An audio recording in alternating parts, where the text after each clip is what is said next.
So Fauci lied again. Now, for those of you who don't remember, back around July or so, Rand Paul was questioning Dr. Fauci in front of Congress saying, did we fund gain-of-function research over in the Wuhan lab? And Fauci said, no, we did not fund any research over to the Wuhan lab. We did not fund gain-of-function research. You don't know what you're talking about. And you, sir, are a liar.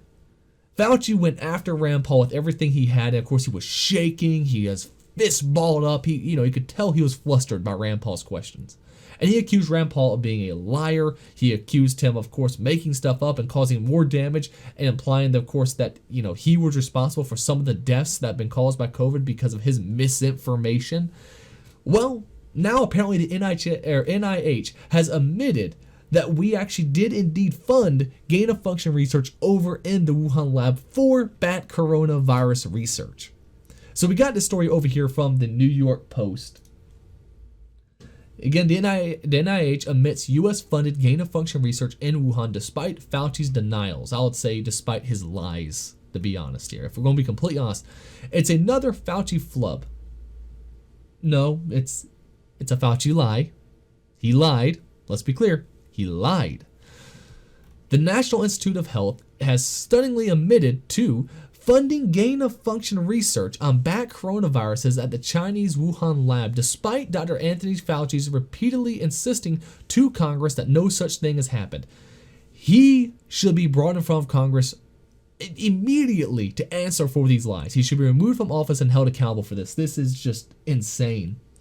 A letter to Representative James Comer, Republican from Kentucky, on Wednesday, a top NIH official blamed EcoHealth Alliance. They're blaming EcoHealth Alliance, the New York City-based nonprofit that has funneled U.S. funds to the Wuhan lab, for not being transparent about the work it was doing. So they're already creating a fall guy here. They know they've been caught. They know they've been found out, and they're creating a fall guy through EcoHealth Alliance. Mind you, Rand Paul brought up EcoHealth Alliance and the funding they were doing to Wuhan, and Fauci still denied it. He still denied it, even after Rand Paul brought EcoHealth Alliance themselves up involved in this. Now, of course, they're trying to create the fall guy. And it's funny because I see people going, well, you know what? Fauci didn't know about the gain-of-function research, so it wasn't really a lie. If he didn't know we were funneling money over to a Chinese lab to do gain-of-function research on a virus, then he shouldn't be in charge of anything in government, period. The buck stops at him when it comes to these kind of health issues. If he did not know this was happening, if this was happening under his nose, then he's an incompetent leader. Even if he is a medical genius. I don't know. They keep calling him a genius on every channel I'm turning to right now. Even if he is a so-called medical genius, he's a terrible leader if he doesn't know about it. And if he does know about it, then he should be, frankly, in jail. It's as simple as that. The NIH Principal Deputy Director Lawrence A. Tabak wrote a letter that EcoHealth's limited experiment tested whether the spike proteins from natural occurring bat coronaviruses circulating in China were capable of binding to a human's ACE2 receptors in a mouse model.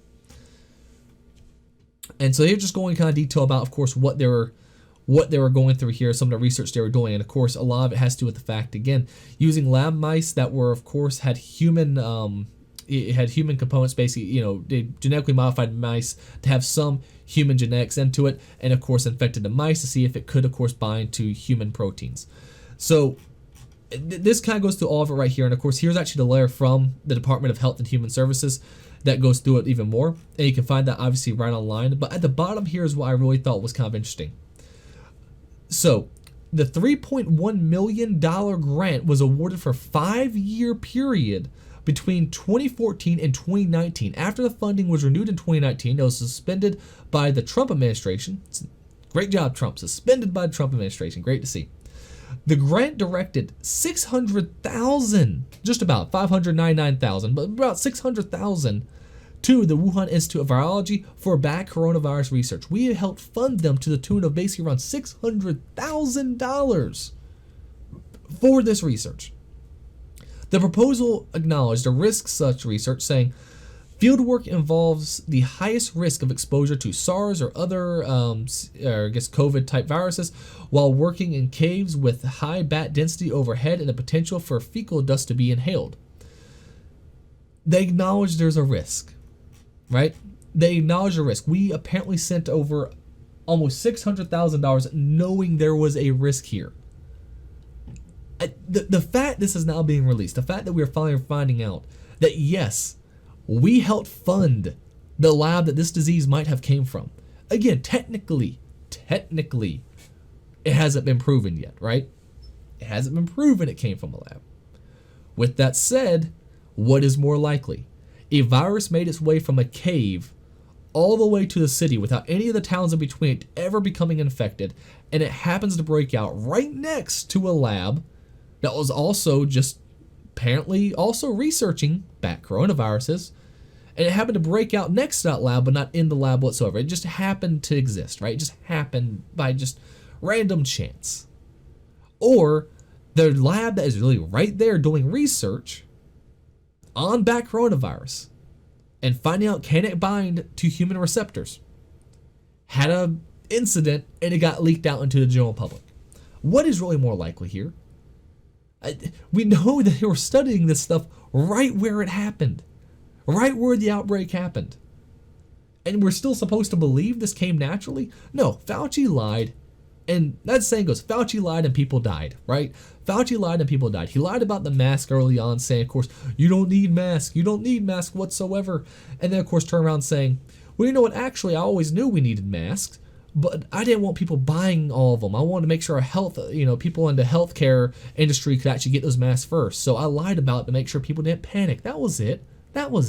No, he lied. If you want to talk about people who've led to more and more of the citizenry being opposed to what's coming out of the federal government, most of blame is on him.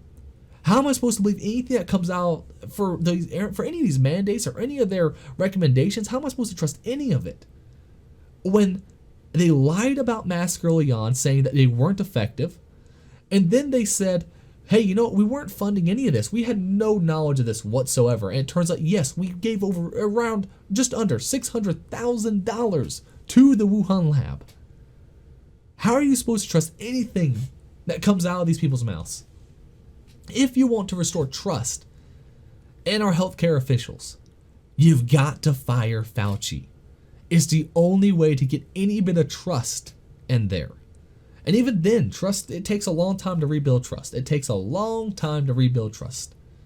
you're never going to get everyone to trust you again after something like this. But the reality is you got to try. All right, and you got to show some accountability here. They're already, of course, again, they're creating their fall guy. They're creating the fall guy, of course, who was responsible for where that funding, EcoHealth Alliance was responsible for where the funding went to, as if they weren't overseeing any of it. They're creating their fall guy.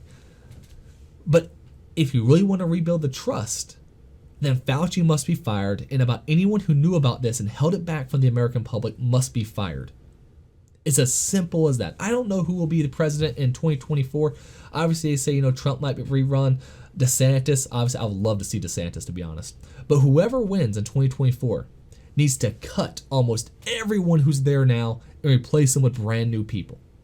Because obviously people knew about this in there and no one has told us until now. You gotta build that trust back.